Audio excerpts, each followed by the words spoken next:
don't mind seeing hefty women dance. Sure, you But love I it. don't want to see it on television. Where do you like to see hefty women dance? In the circus. That's where I like to see hefty women. Who the hell wants to see hefty women dance? No,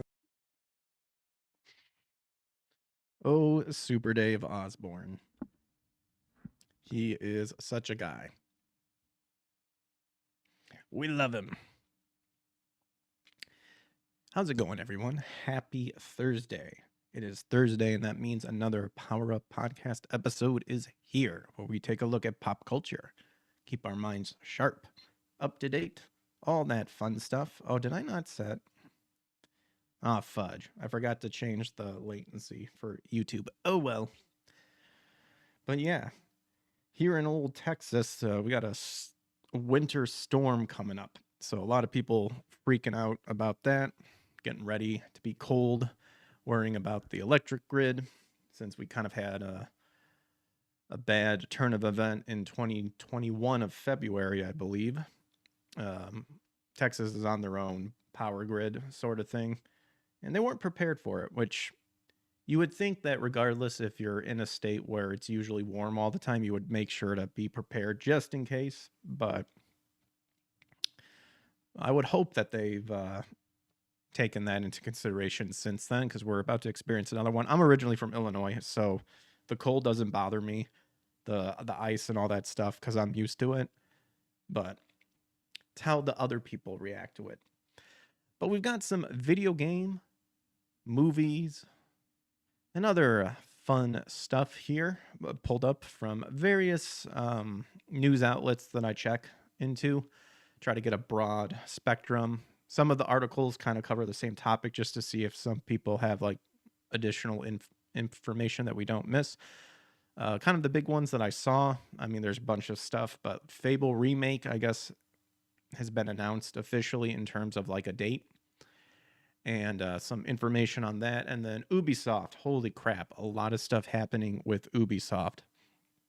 So, and then a mixture of other stuff in between that I found interesting. So this one was kind of sad. Anybody remember Amanda Bynes? She's kind of gone off the deep end. And it's sad because I've heard with, you know, the accusations that happened in the past on Nickelodeon. She was supposedly one of them, and yeah, not looking good. Apparently, this is from OK Magazine. Amanda Bynes shows off permanent ink with bold blue lips. See photos of the trap star tattoo. So this is her permanent ink while rocking a daring blue lip. She's 39, gave fans a behind-the-scenes look at her tattoo session in Los Angeles, sharing the photos on her Instagram story Wednesday, January 21st. My goodness gracious. So there it is. She debuted a fresh trap star tattoo on her hand just below her index finger, pairing it with pink glitter square nails and a silver and gold Rolex watch. Are we sure this isn't like some off-brand Rolex watch advertisement? I mean, I'm by all means not convinced to go get one. She apparently does not. It doesn't look like she drives stick. I don't think that's a stick. Maybe it is. Who knows? It's been a while. In another slide, she revealed her outfit featuring a black oversized windbreaker, sleek leggings, and a matching mini handle bag. She amped the look with bold brown brows and a bright blue lipstick. Apparently, she's opened up about weight loss. This does not look like a weight loss to me. Oh my gosh. I legit feel sad on how she looks. My goodness. She's known for being candid for her fans, most recently being transparent about her weight loss journey last month. She shared paparazzi photos of her while walking down the streets of Los Angeles. In the snaps, she wore a baggy Lady Gaga t-shirt, ripped jeans. I don't care about the purse. 180 pounds. Now I've lost 28 on Ozempic. Oh, gosh. No, Amanda, don't take Ozempic. I'm down to 152. She captioned the post. I know I still look big, but this photo is really inspiring me.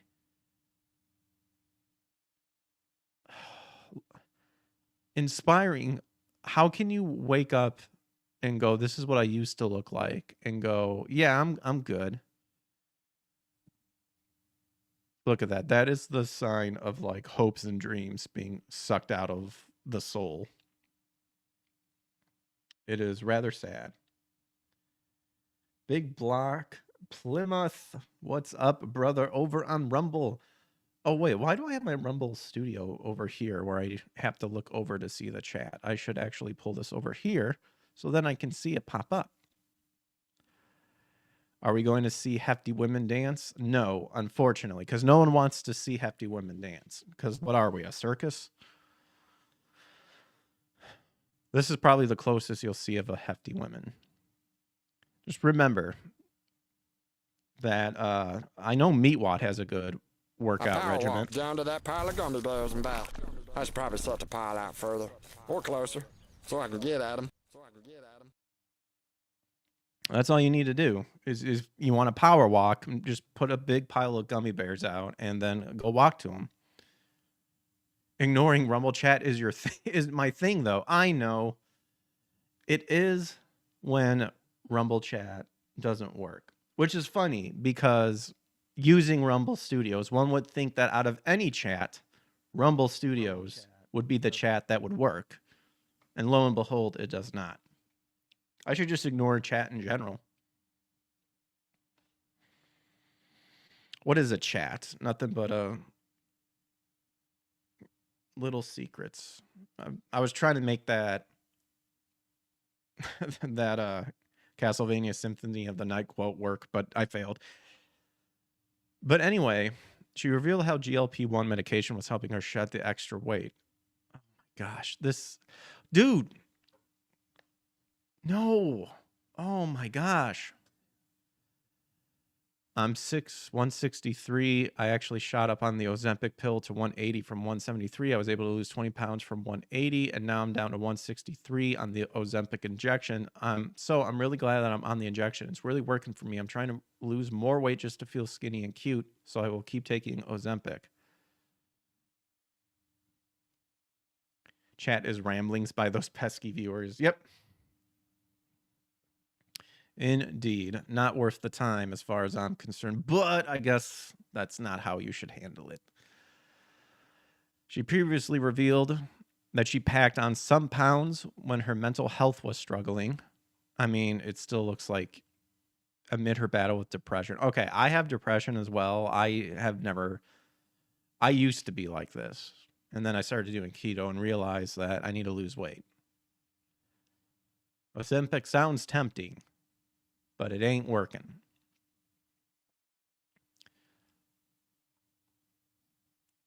I've gained over 20 pounds in the past few months from being depressed, she wrote in March of 2024. I'm doing a lot better now. Oh, wow. So, yeah, that comment's like over 2 years ago for the most part. All right. I just wanted to bring this up because this actually looks... to me, this is sad. This is sad because you know what would happen, especially with the allegations of like the Nickelodeon allegations. Like this is sad. This just it hurts because I actually liked Amanda Bynes back in the day, and it's just sad to see. It's sad to see a lot of stars come to this. Like, you know, the music stars we can think of like Britney Spears, like she's broken. It is sad. Well, you want to know what else is sad? Is the He-Man trailer. And a lot of people are not having it. From all indications, this comes from That Park Place. Gen X is about to be very pleased and a new generation will be introduced to Prince Adam / He-Man. So Amazon MGM Studios released the first trailer of the universe, a live-action adaptation of the popular 80s cartoon. The official log line, after being separated from 15 years, the Sword of Power leads Prince Adam back to Eternia, where he discovers his home shattering under the fiendish rule of Skeletor. Is it really that hard to just have, like, it's like, how do we make this, like, relevant? How do we connect this so that it, like, somehow connects to us? And everyone is like, well, we'll just have it to where a little bit takes place on Earth and then it's just a whole nother thing. It's like, why not just have it be in Eternia from the get-go? Like, why do we need to connect? Why do we need to connect like Earth? Is it so hard to just be lost in a world that's not Earth or not have a connection of Earth?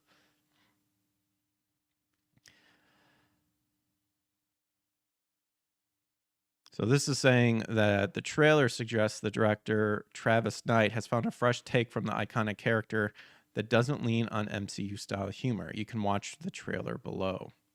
Except we get this right here. Couple of things. One, retarded. Like, the pronoun things are so stupid. Like, it's getting so tiresome.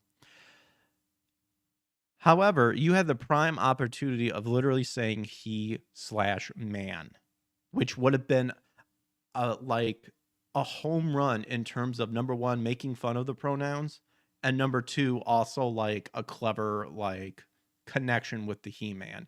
But instead you just say he, him. Like, I know some people were like, well, maybe they're making fun of this. And it's like, well, if you're going to make fun of it, like, you should have literally just said he/man. And people would have gotten instantly. Instead, this is the opposite effect. This is now like going, oh my gosh, it's going to be woke garbage, which I have a feeling that it probably is. Let's see, we could watch the trailer if you want.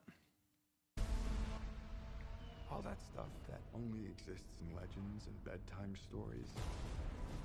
Talking tigers, spaceships, and magic swords that can make a man as mighty as a god.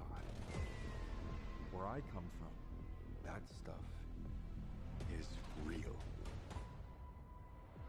Oh no, it's not. Sorry, it's because I clicked out. Real.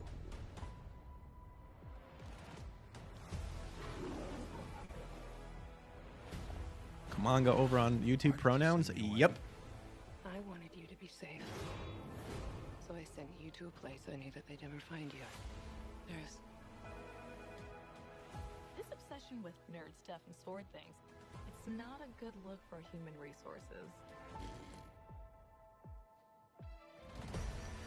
I'm honestly not even convinced. Like, I feel there's a better He-Man that could have been snagged. I'm not, like, I don't know if it's just me, but, like, I do not see Prince Adam as this guy. Don't worry, the sword's mine. Oh, that's so nice. Just emasculate him. Hang on, it's about to get weird.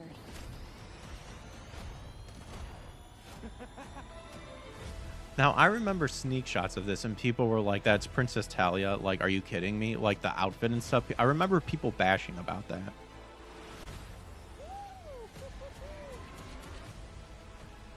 What am I supposed to do? Oh, that's... what is his name? All in Arms. Race swapped. Okay. Because it needed to be done, right?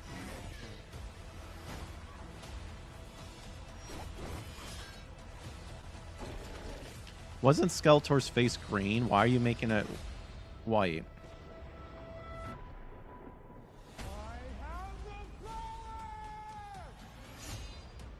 Okay, iconic scene are ruined because why would save that until like to convince people to go see the movies?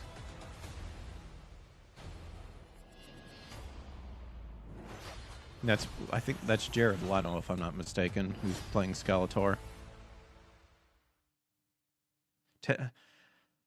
Okay, I think that was terrible. I mean, you couldn't even capture like the echo of the like, I have the power. Komanga, he lad. Yeah, like I do not get masculinity from that dude. I get a lad vibe. And as I pointed up, Big Block, yes, he, him. Who was this written in 2021? I almost feel like it is, and then they're like, we can finally make this movie, and then they realize, oh yeah, the pronoun thing isn't like going well anymore. Well, fuck it. We'll just leave it in. It's like, oh my gosh. Like, just, that's where CGI does come into play. Just get rid of it. His iconic pink shirt, whatever. So this looks like it's just breaking down.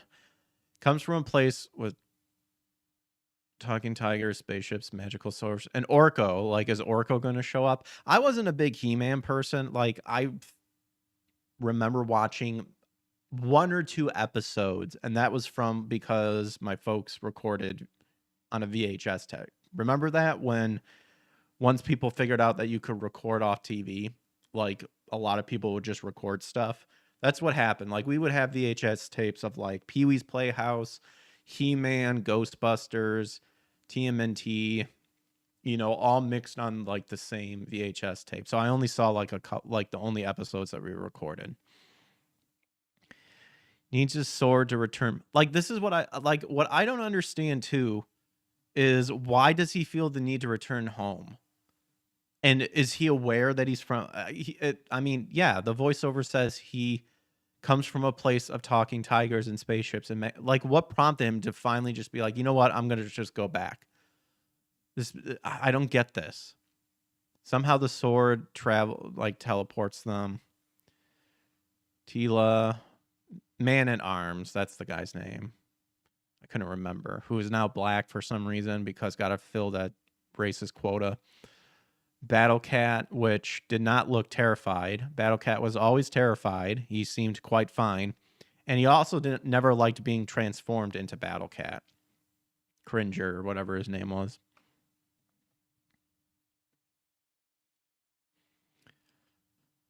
And apparently Tila knows how to operate a phone. Rest of the trailer filled with action shots set both in Eternia and Earth. Fans are also given their first look at Jared Leto's Skeletor and a blink and you'll miss it glimpse of Alison Breen as Evelyn.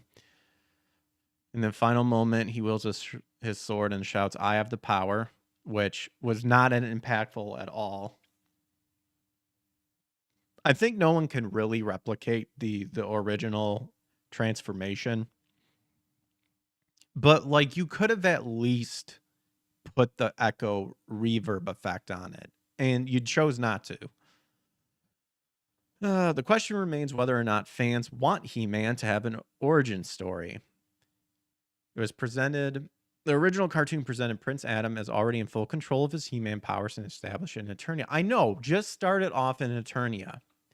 We all know about the really bad Dolph Lundgren film.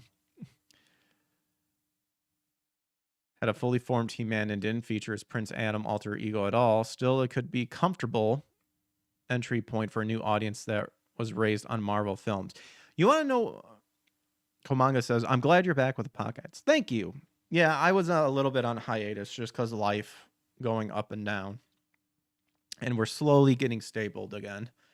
But you know, as such, life decisions needing just dropping on us instantaneously and trying to figure out what we need to do. So while the pronouns jokes may raise a few eyebrows, it could also be argued that for a present-day He-Man movie, not to acknowledge the current trend would be missed opportunity to poke fun at modern sensibilities. Except that nothing in there indicated that it was making fun of it. That's the thing. Now, you could say, well, it's a trailer and all that crap, but the whole point is that the trailer is supposed to convince you to go see the movie. I'm not convinced to go see this at all. In fact, you know what? You want to know what the effects remind me of? It reminds me of the live action Scooby-Doo movies. Like, we're so over the green screen. Overall, the Masters of the Universe trailer presents a character as one who is masculine and capable with room to grow. See, you know what? I know that Park Place has a bias that I lean more towards Thor. I have to disagree on this article. Him trying to pull out the sword in the comic, that didn't emasculate him at all. That demasculated him. I know it's supposed to be a joke, but no. The whole point is that Prince Adam still kind of could do stuff, but when it really came down to it, he's like, I know He-Man can do this. And then that's when the thing happened. And then he just whoops. Leto is completely unrecognizable as skeleton. Of course, he has a skeleton. He has a skull for the head. Of course, it's not Leto. Of course, no one's gonna know who he is until we actually hear him speak. Which is he gonna have that high voice? Remember, sort of thing.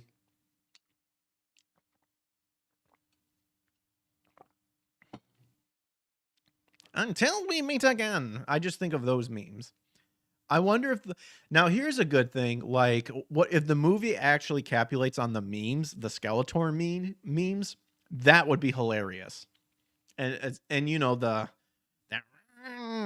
GIF that you see, it may look like I was jerking off two dicks, but I wasn't. But that would be hilarious if that was actually in there. I would rather have seen that in the trailer than the stupid missed opportunity of actually having He-Man.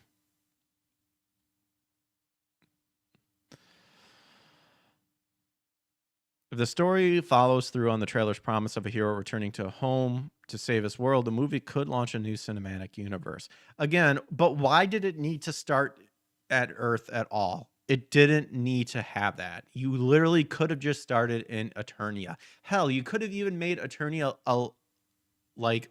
Earth.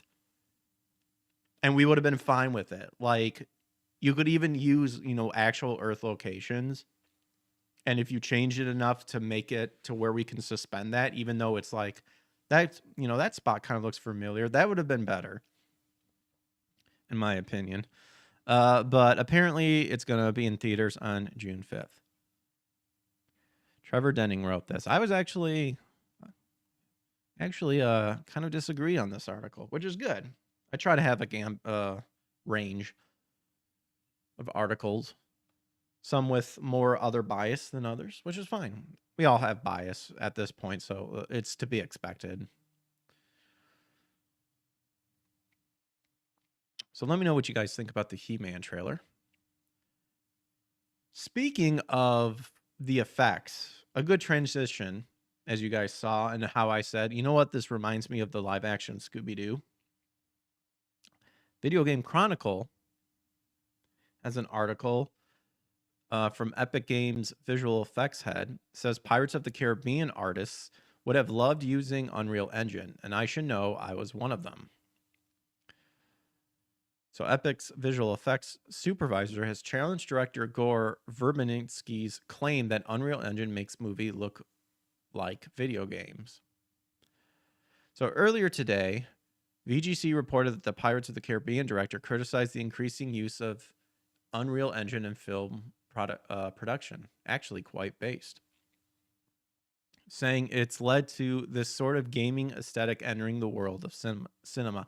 I actually kind of agree with that statement. I don't know what the full statement is, but I can see where he's getting at. I just don't think it takes light the same way, he said. I don't think it's fundamentally reacts to subsurfaces scattering and how light hits skin and reflects in the same way. Yeah, that's why you have that like glow sort of thing. So that's how you get this uncanny valley when you come to create animation. A lot of in-betweens is done for speed instead of being done by hand. And then just what's become acceptable from an executive standpoint, where they think no one will care that the ships in the ocean look like they're not on the water. In the first Pirates movie, we were actually going out to sea and getting on a boat. Yeah. Already, I support this guy a lot more than the other guy. We haven't even heard the other guy's take.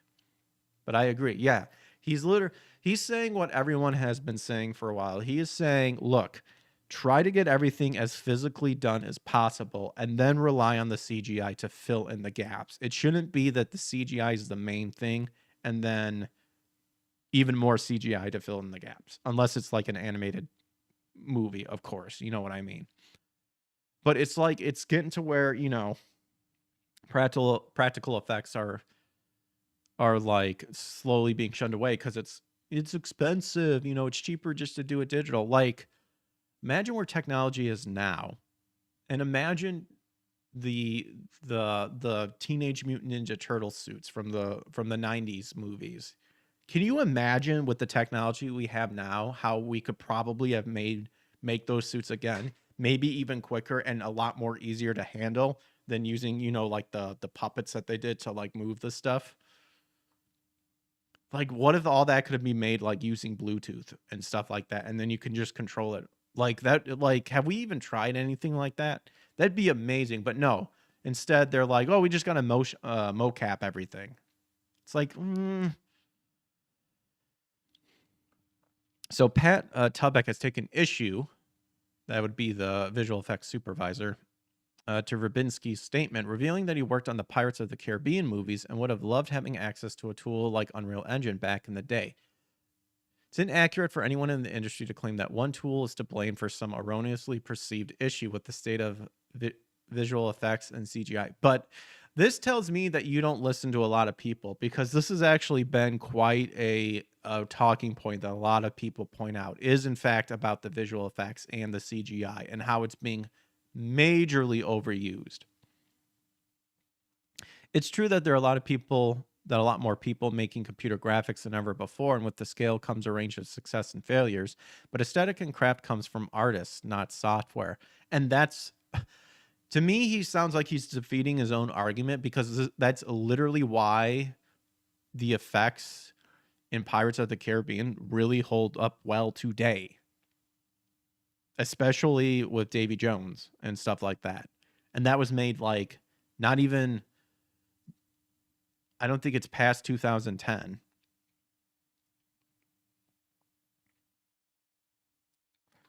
Pirates of the Caribbean 2.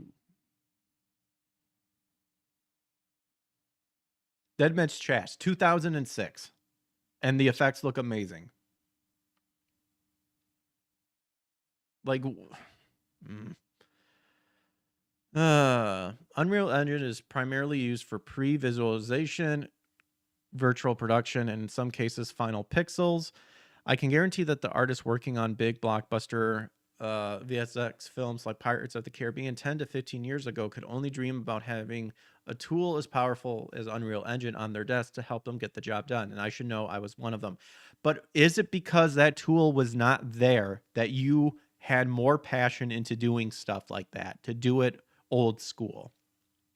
That's where I think a lot of movies are failing. And that's why I always love when I learn about movies that do the guerrilla tactics or had limited budget and whatnot, and they become successful. It's because of that motivation. It is because of that for lack of better terms, that anxiety of not having a big budget, needing to get it done quick, having to use guerrilla shooting tactics is what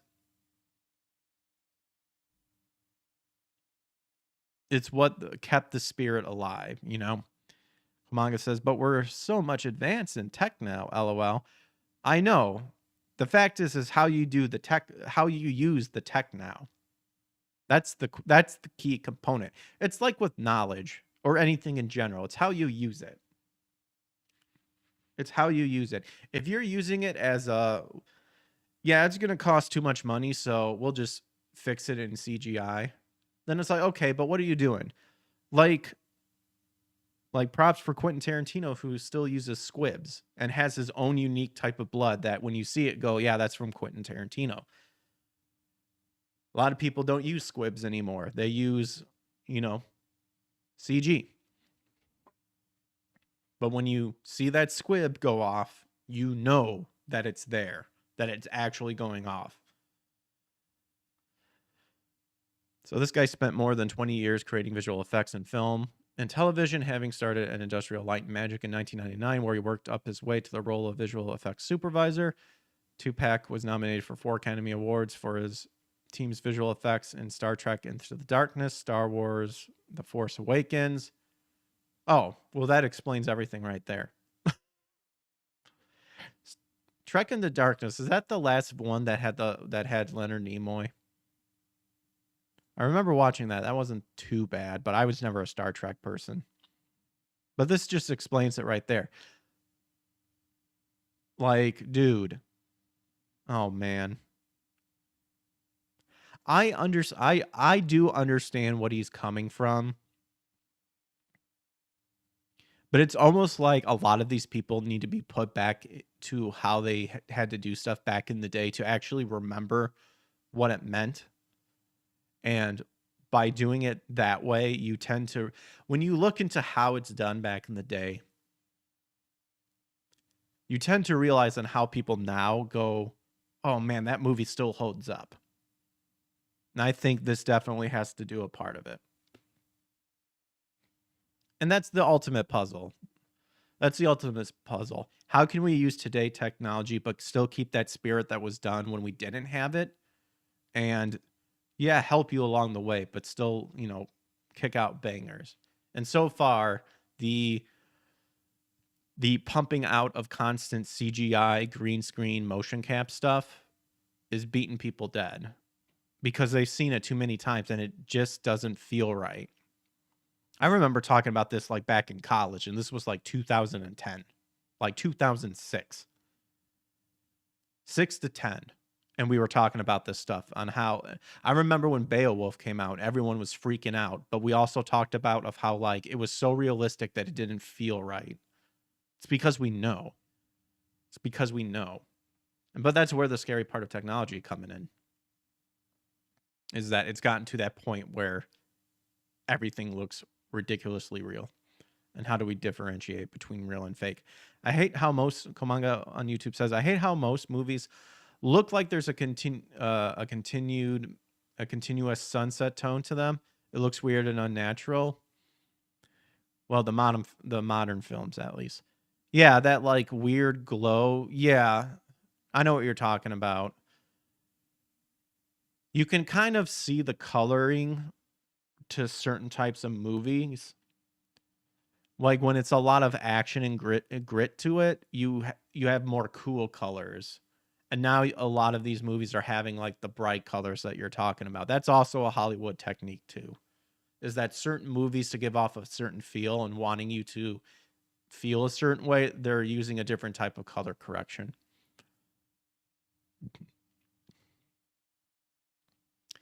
Well, who would better know about software and visual effects than James Cameron? But apparently, Avatar 4 may not happen because it'd be too expensive, even for James Cameron. Never thought we'd hear the day where James Cameron would say, yeah, we can't do that. It's too expensive. And this is the guy who literally made the technology that is used in Avatar, literally to make Avatar. So he spent money developing the technology to then allow him to develop the movie. From what I remember, Lofty talk about back in the day. Anybody out there remember Lofty? I had him on one time as a guest, and I think he talked a little bit about Avatar, or I've watched other, panels that he's been on, different shows, and he talks about the Avatar. Because he really liked the Avatar series. But that's also the same thing too. Because that's how the liquid metal in Terminator 2 still looks good to this day. Is because that technology was made to specifically allow them to do that. So James Cameron has revealed that Avatar 4 might be in trouble. The Avatar franchise has existed in rare Hollywood category, too big to fail, massive budgets, decade-long production timelines, and unprecedented technical ambition was treated not as risks, but as part of the brand. If anyone could make it work, it was James Cameron. His name is James Cameron, the bravest pioneer. No budget too steep, no sea too deep. Who's that? It's him, James Cameron. So now even Cameron is openly acknowledging that even Avatar has a breaking point. Komanga says James is the blockbuster film GOAT. Is he? So in a recent interview, he made it clear that Avatar 4 is not guaranteed and will only move forward if the franchise can be produced more cheaply. Wow. It's a stark admission, and one that signals a major shift, not just for Avatar, but for the entire blockbuster model Hollywood has relied on. So apparently from a Taiwan TVBS channel. He confirmed that actress Michelle Yeoh is slated to appear in Avatar 4, but immediately followed that confirmation with a major caveat. She'll definitely be in 4 if we make 4. Here's the thing. The movie industry is depressed right now. Avatar 3 cost a lot of money. We have to do well in order to continue. We have to do well, and we need to figure out how to make Avatar movies more inexpensively in order to continue. That conditional phrasing, if we make 4, is doing a lot of work. For a franchise that has been planned years in advance, Cameron's language signals uncertainty at the highest level. The warning makes sense when you look at the numbers. Fire and Ash reportedly cost north of $400 million to produce, making it one of the most expensive films ever. That figure does not include marketing expenses, which can easily add hundreds of millions more. So it grossed $1.23 billion worldwide. It is unlikely to approach the $2 billion plus totals achieved by the first 2 films. Today's theatrical environment, a billion-dollar box office is no longer an automatic guarantee of mass profit, especially when budgets are this extreme. Cameron himself noted the global film industry is still struggling. Theatrical attendance has not rebounded to pre-2020 levels. Well, you can blame a lot of your fellow Hollywood pals and other thespians and all that for not allowing for not encouraging people to go see it in theaters, because they have to speak about every chance that they can get their political takes on crap. Stakes are raised even higher by Cameron's production strategy. Cameron confirmed that if Avatar 4 proceeds, it will be filmed back-to-back with Avatar 5, just like The Way of Water and Avatar Fire and Ash. See, I haven't even seen the second and third one because I have no interest. Because it's literally a retelling of Dances with Wolves, which isn't that one a retelling of something else too? I think people were making that. We continue and do 4. We also do 4 and 5 together, he explained. So we made 2 and 3 together, one big story, and then 4 and 5 is another big story. That means 4 and 5 are going to fail, says Cole Manga. Very well could be.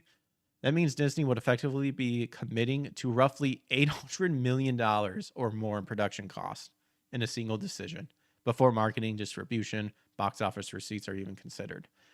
That's a massive financial gamble at the time when the studio is under pressure to rein in spending, prioritizing profitability over spectacle.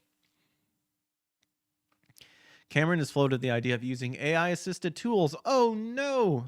All the AI haters are upset on this. Have they even heard about this? And other technological efficiencies to reduce costs, though he has not outlined any concrete implementation. The irony is hard to miss. Avatar, the franchise that helped normalize massive digital pipelines and performance capture, may now need a technological breakthrough simply to remain viable. He's also acknowledged that he can't continue the story through films. He already has a contingency plan. Oh, if he can't continue it through films, ending the franchise through other media, or even publicly revealing how the saga concludes. That is not the language of a filmmaker confident in unlimited studio backings. It's more than... Situation is about more than Pandora. Hollywood assumed the spectacle could always outrun costs. Bigger screen, bigger world, bigger budgets would always translate into bigger returns. And Cameron's comments suggest that era is ending. If Avatar, the most successful original film franchise in history, now has to justify itself financially, then no IP is immune. And then that's pretty much the end of the article. Well, there you go. Yeah. I do agree with this article, though, that if James Cameron is even talking about, like, financially, like, yeah, I don't know, then, yeah. Definitely needs to be, take heed. People need to take heed, because the man knows what he's talking about. You can't deny that. Even though I think he made past comments about how, like, Terminator 2 and the gun fetish. I think he threw out that term or some retarded shit.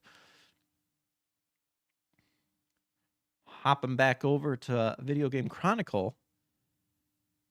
Veteran Nintendo producer Kensuke Tanabe, known for Metroid and Paper Mario, reportedly confirms retirement. And it was confirmed that Metroid Prime 4 was his last Nintendo title. Wow, 40 years of service. So this came from a Japanese magazine, Nintendo Dream, which has been uploaded by a user on Weibo. Tanabe is claimed to have said that Metroid Prime 4 was his last game at Nintendo, and that producer Risa Tabata will likely succeed him should another Metroid Prime game be made. And they talk about how they interviewed both those guys back in 2020. He claimed to have said that when he was planting hints in Metroid Prime 3 and Metroid Prime Federation Forces about villain Psylocke, kept thinking to himself that one day he wanted to make a game about Samus and Psylocke. He explained that because of his age, he realized Metroid Prime 4 might be his last chance to do so, so he decided it would be the first game in the Psylocke saga. I have no idea who Psylocke is. I need to play the OG Metroid games too. Komanga says, if the third got 2 billion, 4 and 5 would have got made. Yeah, probably. So I envision Psylocke as a dark, resentful villain who resorts to underhanded tactics, he said, and this is done by a translation machine. After this game, Samus would realize that a direct confrontation with him is inevitable, and then she must defeat him completely. That's why the final showdown between these two people are unfinished. However, completing the game took far longer than anticipated. Furthermore, I have confirmed that I will no longer be involved in the production of the series moving forward. Whether a sequel will be made is still uncertain, but I certainly hope that one day Ms. Tabata and Retro Studios will be able to tell the story completely and bring it to a close.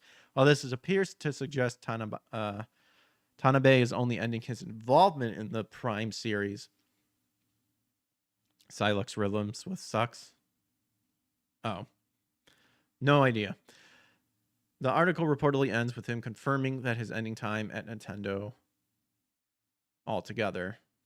It's been 40 years since I joined Nintendo, he said in a statement to readers. Metroid Prime 4 will be my final development at Nintendo. However, we didn't set out to create anything special because of this. Instead, we worked closely with Retro Studios, just as we always have with Nintendo projects, aiming to deliver a fun and unique experience for players of all ages and playstyles. If it leaves a lasting impression in the memories of those who play it, I'll be deeply gratified. And for those who haven't yet experienced it, I urge you to see the unknown planet of Vuros through Samus's eyes. Well, I mean, give me a Nintendo Switch 2 and maybe I will. Till then, I ain't buying a Nintendo Switch 2. I am mad, though, because I do want to play the Hyrule Warriors new game that's out there. And it's only for the Nintendo 2. Bullshit, I say. Bullshit.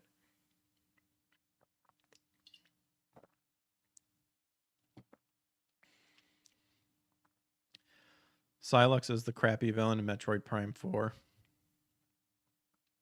Again, I figured as much. I have no idea. Looks like we kind of get a rundown of Tanabe's history. Joined in 1986. His first game as director of Super Mario Bros. 2. Contributed to classic games Super Mario Bros. 3, Legend of Zelda, Link to the Past, Link's Awakening. In the 90s, looks like he collaborated on Pokemon Snap, Shadows of the Empire, Eternal Dragon. Yeah, he has some, definitely has had a hand in a lot of good stuff. And then he's, in the modern era, is known as the longtime producer for Metroid Prime and Paper Mario. I loved Paper Mario up until Origami King was okay, but that's kind of when I switched over to the Mario and Luigi saga. Or I always say saga. Mario and Luigi series, I like, because they kept a lot of what was originally in Paper Mario and brought it over that way. All right. And then we get 62 prominent creators from the Famicom, Super Famicom era, retirement age, including. And then it talks about Shigeru Miyamoto, who's 72, Yoshio Sakamoto, 65. Yeah, a lot of people getting in their 60s and 70s.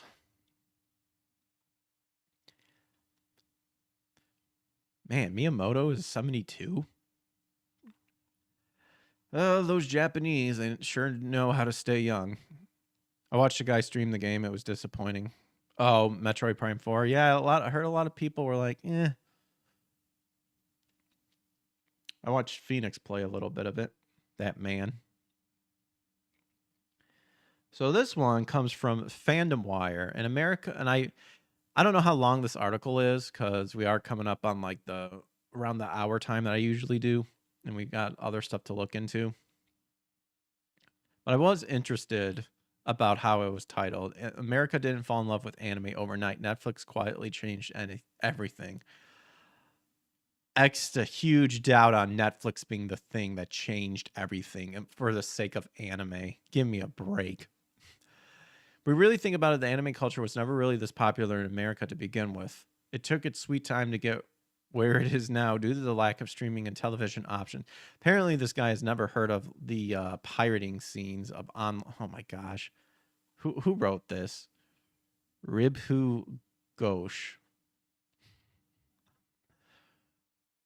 He must have literally just got involved in anime because anybody who's been in anime from the past knows that, you know, anime took off a lot more than what he's claiming to be. However, as the world saw a change, Netflix decided to bring the culture of this to the States, and it stands as one of the best anime streaming platforms. No. As much as I hate Crunchyroll, you know, absorbed Funimation. Funimation did that, not Netflix. Give me a break. Oh my gosh. The journey was not very smooth sailing as the online platform was met with drastic failures, bringing in the decades-old Japanese culture in the Western world from a massive failure to one of the biggest harbingers of anime in the US. Let's explore Netflix's anime journey. Oh yeah, that shitty live action.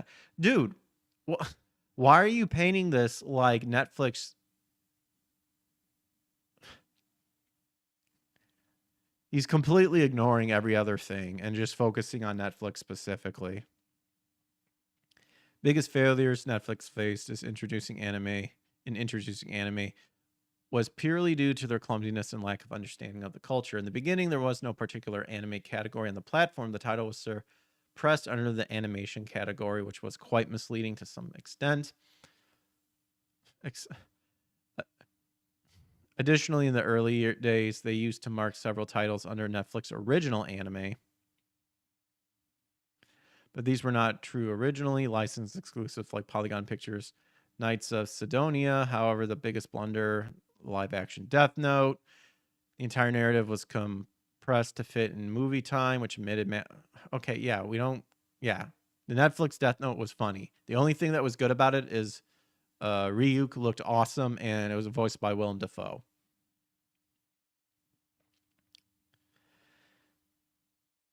Netflix ate the humble pie and finally understood what anime actually meant. Instead of trying to adapt the culture for Western audiences, they kept the integrity intact and started respecting the tradition. Dude, no fucking bullshit. Did this guy not look at the backlash of Cowboy Bebop? Oh my gosh. No. Go yourself. Dude, no. This guy is delusional. No. Anime was presented as a prestigious and standalone category instead of being mixed up with the other animation productions. Start promoting the Japanese language. And all of this could be done on the pirating sites. Gosh, this guy is maybe innocently ignorant, but I feel like this guy sounds like he recently just got on anime and then thinks he understands a lot of like how anime came to be. You usually get a lot of people like that. It's like when people, you know, hype up that like current anime is the best thing ever, and then you point to like the old school stuff that literally these current animes would not exist if it wasn't for the influence of the past, and they're like, oh, it sucks. It's like, okay, yeah, you're a fucking super newbie, ignorant newbie, or a straight up terrorist. Furthermore, they started promoting the Japanese language.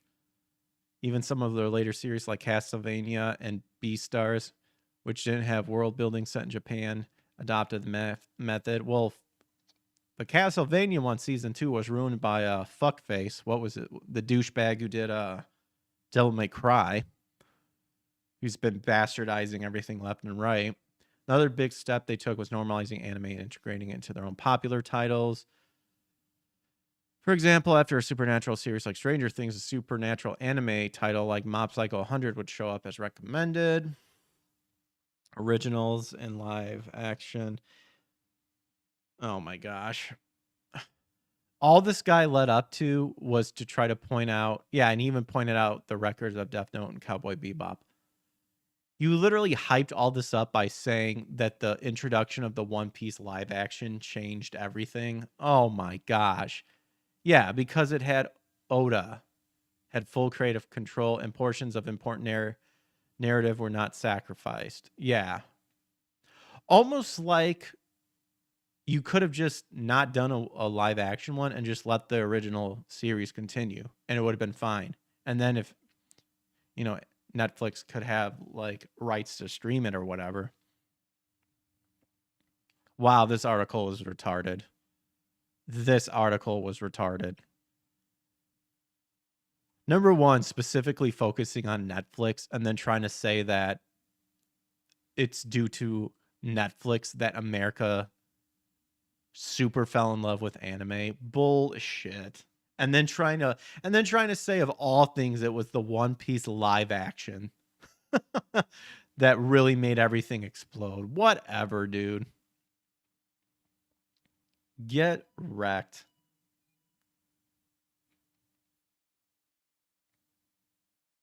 Get wrecked. But now we're getting into one of the main topics, and that is Ubisoft. This comes from Bounding into Comics. Ubisoft announces quality-focused reset. Multiple games canceled, studio closes, employees ordered back to the office. Womp womp. It's slash and burn season for Ubisoft, with the embattled French video game developer kicking off a new round of production forward restructuring by not only divvying up their various franchises among new specialized subsidiaries, but also giving the pink slip to a number of in-development titles that apparently did fell short of their new enhanced quality standards. Manga says, I stay away from the live actions. The only good live action video that I will stand by, that even though it does change a lot of the story in general, but I still think is probably the best example of a top-notch live action anime, is the Rurouni Kenshin series. So apparently this is the remake. This is one of the games, the remake of the Sands of Time, canceled. And I will not lie, I'm not super impressed. Holy moly. Yeah, the Assassin's Creed like crossover with Attack on Titan. Ugh. So following Ubisoft's ongoing attempt to right their ship after the abysmal performance of Outlaws and their recent neglecting of Assassin's Creed franchise, the first step of which involved the October 2025 reassessment of their popular Far Cry, Assassin's Creed, and Rainbow Six franchises to their fledgling subsidiary Vantage Studios, this new major organizational, operational, and portfolio reset was unveiled January 21st. That's yesterday. On the official website. Reset is designed to reclaim its creative leaderships, regain agility, and drive a sharp rebound, renewing the group's trajectory towards sustainable growth and robust cash generation. The answer is quite simple, and a lot of people have been saying it forever. Stop catering to the small fringe minority weirdos. Assassin's Creed failed. Star Wars failed. Discord failed. Concord failed. Or not Discord. I think I combined it. Concord failed. Dustborn failed. All that garbage fails. And your beloved Golden Calf, Last of Us Part 2, ultimately failed in the end too, because no one gives a shit about it anymore. The amount of returns on that game were insane. Per Ubisoft, okay, we read all that. New operating model, refocused portfolio. revised 3-year roadmap, right resizing. Today's announcement introduces a radically new value creation model, a more gamer-centric organization structured around creative genres, relying on integrated businesses and units with faster, decentralized decision-making and a greater ability to quickly adapt to players' expectations.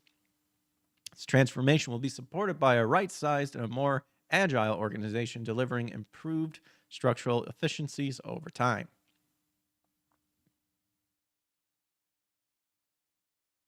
Woke fails. End of story. Yipperoo. It fails. Now, of course, douchebags will point out, oh, Baldur's Gate 3 did amazing stuff, and that, there was woke stuff in there. And it's like, well, that's the point. Except the wokeness wasn't the main thing. You see, Baldur's Gate 3 could hide in a bunch of woke shit and still ultimately be successful. So instead of outright killing you from the poison, instead it slowly kills you. And they're trying to pass that off of like, see, it doesn't fail. It's like, dude, no. No. That means that if you took out the wokeness, the game would have been even more successful. That's the queen. And Baldur's Gate 3 is a terrible example of representing the Baldur's Gate franchises. Completely changes anything about Baldur's Gate compared to 1 and 2.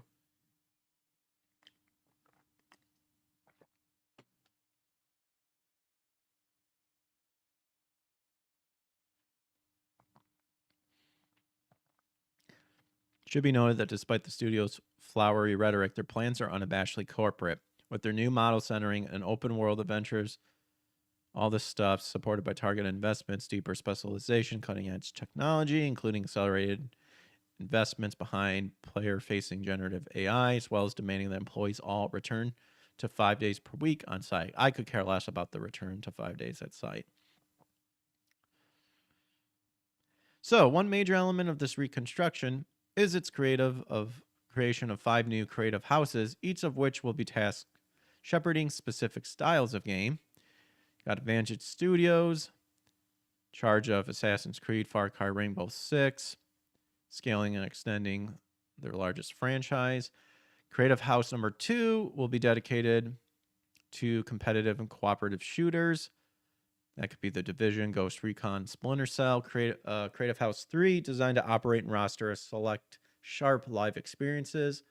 That would be For Honor, The Crew, Riders Republic, Brawlhalla, and Skull and Bones.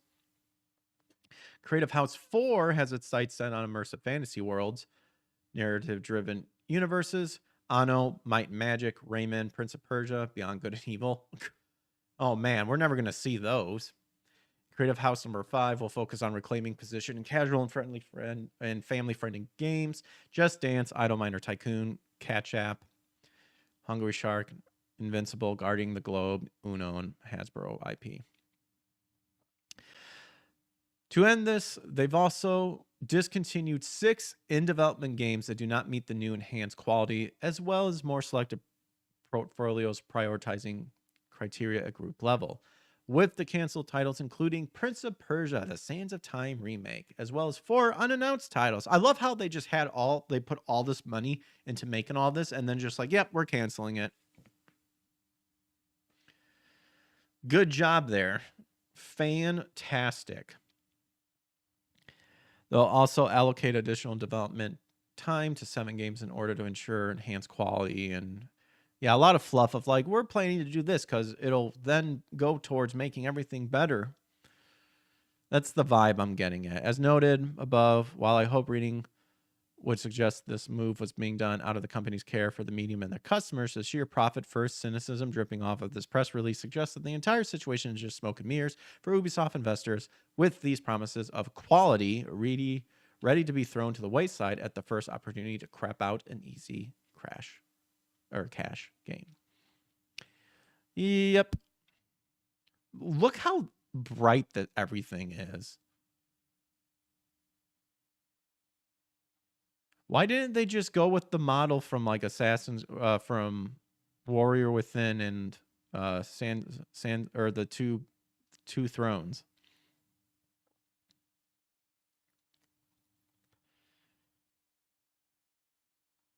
All right, we have more Ubisoft stuff as well. This also comes from Video Game Chronicle.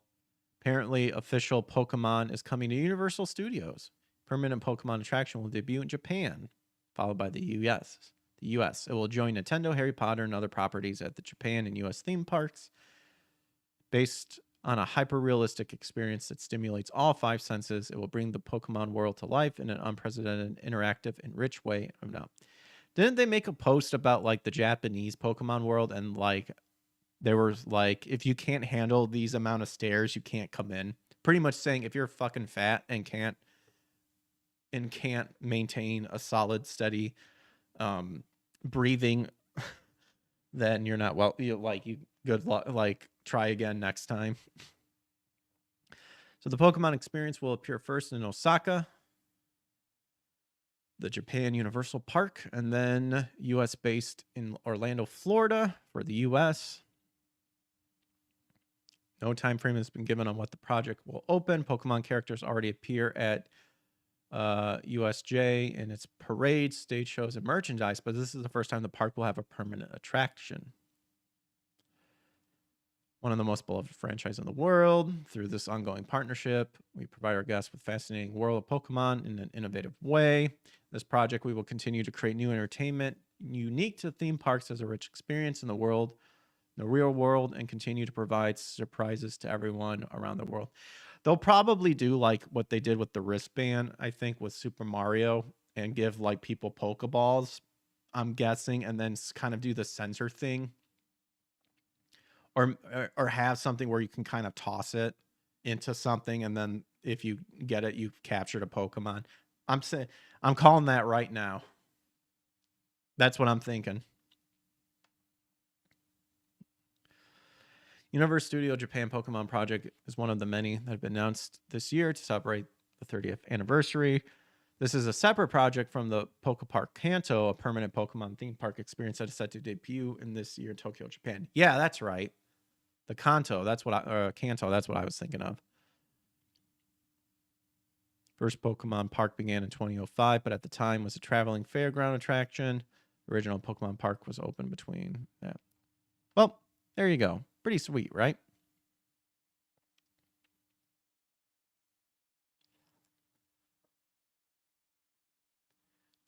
Let's see. I have some other articles here, but this is another thing about Ubisoft. They're doing all this stuff, and then the share drops 33% following its major company reset announcement. Oh no. Organization restructuring, which has been in the work for a year, reclaims its creative leadership and to drive a sharp rebound.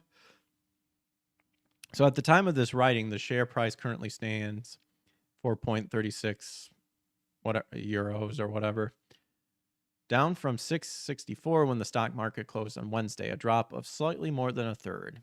This marks the lowest share price for the company in just over 14 years. Last time the share price dropped below 5 was back in 2011. Then they saw a dramatic change in fortunes. Company's prices continually rising through the 2010s. Same year. And then in 2018 with because of Assassin's Creed, Far Cry, and all that crap, Stick of Truth. Since the start of 2020s, it's been seen on a gradual decline. To the extent that its current share price drops today means it has now dropped 95.9% compared to that of July 2018. Ouch. Oh, and as part of the announcement on Wednesday, Ubisoft stated that it expected to make an operating loss of around $1 billion for its current financial year ending March 2026, following a $650 million write-down caused by the restructuring. My goodness. 33% drop for Ubisoft and Nintendo too. I don't know about Nintendo. I did kind of read, I think we read that on Tuesday, that there has been kind of a bit of a drop off. I think Nintendo's still doing fine compared to Ubisoft. But yeah, I mean, that's pretty much the gist of this article, is this, due to the reset, clearly a drop off. And then kind of based on, we have a niche Gamer article as well, covering the Prince of Persia stuff too. So the company has canceled the long-awaited Prince of Persia remake alongside 4 unannounced games, of which included 3 brand new IPs, 1 mobile game. Oh, there you go. It was a mobile game. We already read the reason why they did it. And then we kind of read it before. Okay, so nothing new. I didn't know about the mobile game, though. That's pretty crazy, but if you want like the full quote, it's right here over at Niche for Gamers. So we checked that one, did that one. Another Ubisoft. This actually came from Tech for Gamers. Ubisoft reportedly set to lay off 2,000 plus devs in new round of cost cutting. Ouch. Ouch. So this also points out the canceling multiple big titles, stock prices dropping to record lows. I do want to see this. Do they actually have a list that they found?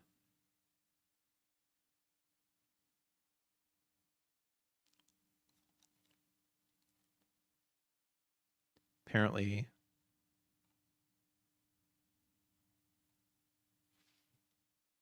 six projects shelved. 2 studios have been laid off of a number of employees.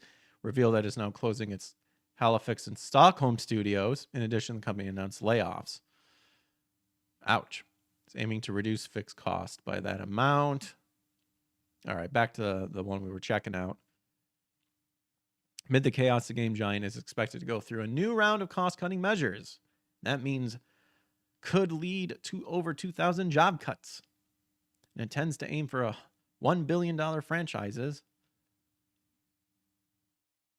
But it keeps bleeding talent in the form of layoffs and restructuring measures. And as we read, according to Inside Gamer Tom Henderson, Ubisoft began cutting costs several years ago. And since then has let go around 3,632 developers. So why would anyone want to go to Ubisoft if it's like you're not going to make it? Unless you're already buddies with someone. Teams in Stockholm, Leamington, London, and other locations have also been shut down. What about that bullshit one in Canada that ruined Assassin's Creed? That should have been shut down number 1. So doing the math, around 2,400 jobs, 2 out of 3 of the previous figure, could be lost as part of this round of cost cutting. It should be noted that layoffs from the studio will be announced on February 12th, so providing a small glimpse at the French company's impending crisis. These layoffs could impact developers in India, Montreal, which should be that's the one that should be fired right away. These studios were involved in recently Prince of Persia. Okay. So just Ubisoft just sucking left and right. And the other one, the main one that we looked at, is that Fable is releasing in autumn of 2026 for the Xbox, PS5, and PC. Officially announced 6 years ago. At this point, since then, there have been multiple game cancellations, layoffs, and more. But it was managed to make it out. Xbox has finally revealed that the wait for the game isn't too long now. And at today's Developer Direct, it was announced that Fable will be released in autumn of 2026. There are speculations that it might slip to 2027, but it's still locked in for this year. And more importantly, it releases day 1 on PS5. I have a PS5. Will I be getting Fable? Fuck no. And then this just explains how pretty much Fable was a critically acclaimed. People wanted a remake. It was the most exciting Xbox titles. The studio did not show much. However, the studio did not show much confidence. The Xbox Developer Direct went into depth on the new Fable gameplay. The visuals look stunning with great attention to detail in most locations. This is the first game in the franchise that is truly open world. So exploration is a huge focus. You can visit multiple forests, villages, and more areas throughout Albion. Even has a morality system, so all actions have consequences, and that will reflect on the story. We actually recently played Fable, and I actually did enjoy it. Apart from that, it features all the things that Fable fan favorite, including British humor, player choices, but it adds that additional features. But it adds that with additional features. The foundation looks solid, but we'll have to see how it delivers. From the initial impressions, optimization doesn't look too good. There were visible frame drops and stutters, but that can be fixed with the final release. So here is the trailer.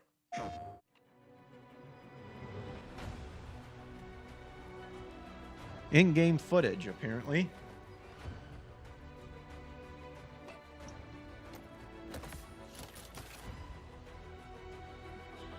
I actually hated the archery in Fable. Can I help you, boss?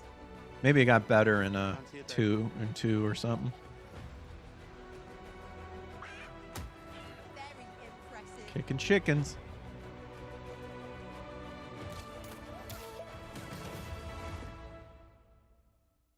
Who's that douchebag? What? Who is that?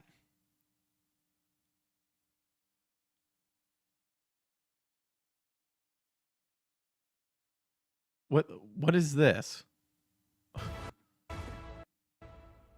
Why is that person in there and why is it needed? But there you go. That was the wait, what? Adult jokes.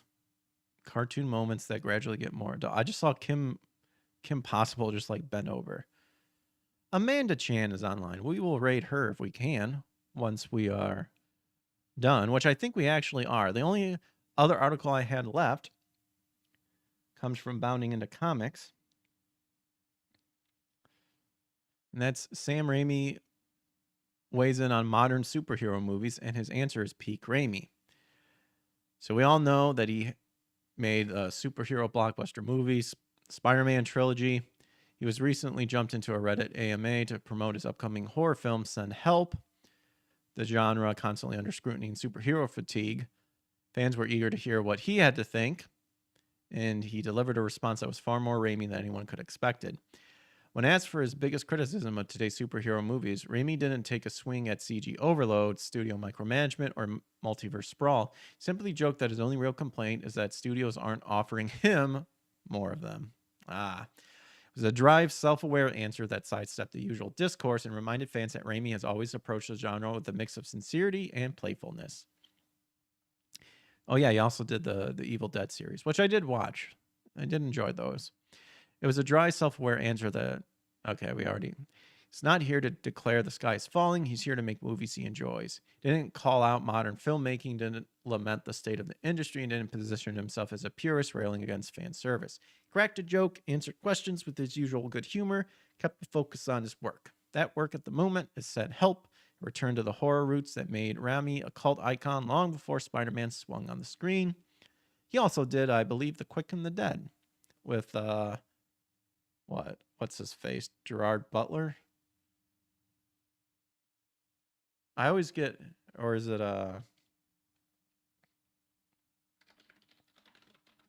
Quick and the Dead? Russell Crowe. I don't know why I always get Gerard Butler and like Russell Crowe kind of mixed up. That's who I meant. But while he didn't frame the film as a testament or a back to basics manifesto, he did talk enthusiastically about the genre and the movies inspired him right now. Oh, Get Out is with that stupid plane crash. The woman is, woman power, and then she like goes insane apparently or something because she enjoyed killing pigs or something. Oh, yeah.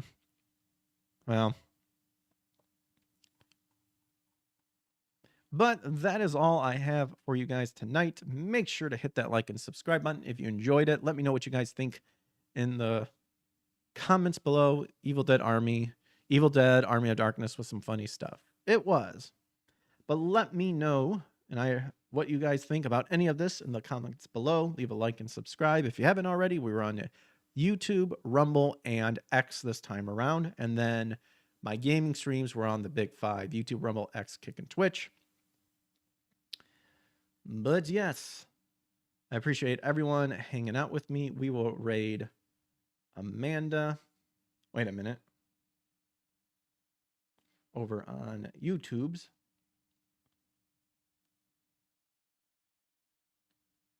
Oh, no, that's good.